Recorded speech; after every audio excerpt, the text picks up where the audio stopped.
حياكم الله ولد عمي. احنا اليوم بالدوانم قدام الوقفة مال الغنم سابقا، يم مطعم وكافيه موقع. تعالوا خلينا نشوف ايش عنده. حبيبي السلام برنس، عليكم. والله عليك. عليكم شلونك السلام. حبيبي؟ كل شلون الهلا صحتك؟ اخوي حياك. ايش عندكم؟ شو تقدمون بهذا الكوفي؟ عندنا اراجيل بنواعها، اي خبات خاصه، حلو. وعندنا مشروبات احنا نشتغلها طبيعيه، والموهيتو والسلاش والميلك شيك، وكذلك القهوه بكل انواعها. وعندنا الحلويات سويت لك تشكيله، تفضل شوف. هذا كريب كلاسيك، وهذا البانكيك ميني بانكيك، وهنا الوافل، هذا ميكس وافل، وهذا الوافل تويكس، هذا سوشي كريب الاخير. عجبني كلش هذا الترتيب، انا احب البستاشيو.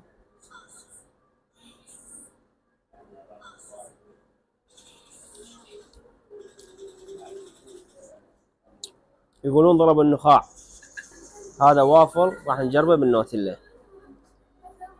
طبعا هم حاطين الناس شوكه، بس احنا اصرينا ناكلها هيجي طريه من الداخل، مقسمه من الخارج. يعني اكو فد قرمشه من راح تطلبوها اكيد راح توصلكم. طبعا هذا وافل ميكس. شوف الطراوه، بس شوف الطراوه يعني شلون. يعني باور من يريدها الشيف طريه يسوي لك طريه، ومن يريدها مقسبه يسوي لك مقسبه. يعني اكو خبره بالموضوع. حاطين وياها مكسرات، يعني بندق حاطين. انا راح اخذه واروح. هذا سوشي كريب، وهاي المكسرات.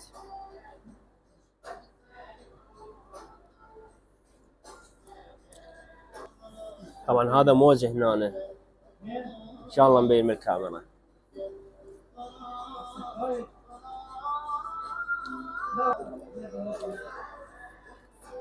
يعني الاحساس هذا اللي اني بيه هسه، اتمنى من تطلبوه راح تحسوه نفسه. احساس يعني سعاده صارت بوجهي واضحه. ننتقل للطبق الاخر. هذا كريب كلاسيك.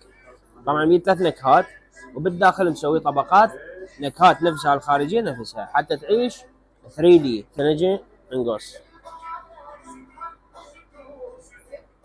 طبعا راح ناخذ مقطع من عندها بسيط،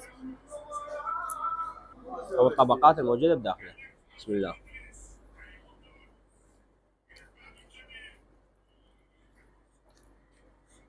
هذا من ضمن التزيين، راح نجربه وياه.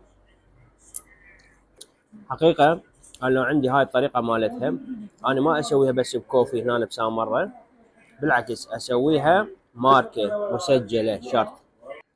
هذا الوافل باللوتس، يجيب هذا الشكل، قرمشه، واكو طراوه بالعجينه بالداخل. طبعا هذا الكوفي مميز مو فقط بالحلويات والعصائر، لا عندهم كذلك اكل لفات. شوف هذا البرجر، هذا لحم ما سامره. نجرب الطعم. الريحه لا يعلى عليها، بس نجرب الطعم. بسم الله.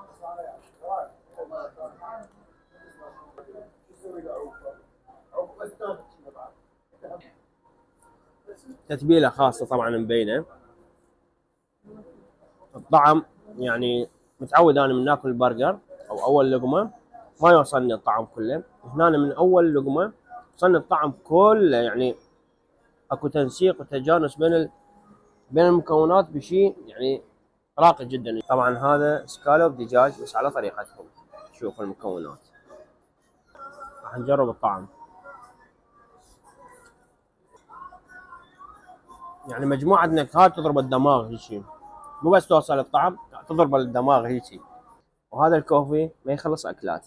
هاي مسوي مناقيش، هاي جبن وبيض، تمام، وهاي جبن وزعتر. خلينا نجرب الجبن والبيض، ونجرب صلصة موكا، صلصة على اسم الكوفي. نجرب الجبن والزعتر. بسم الله. عندك توصيل؟ نعم اكيد عندنا توصيل، وهذا طلب طلع. شكرا.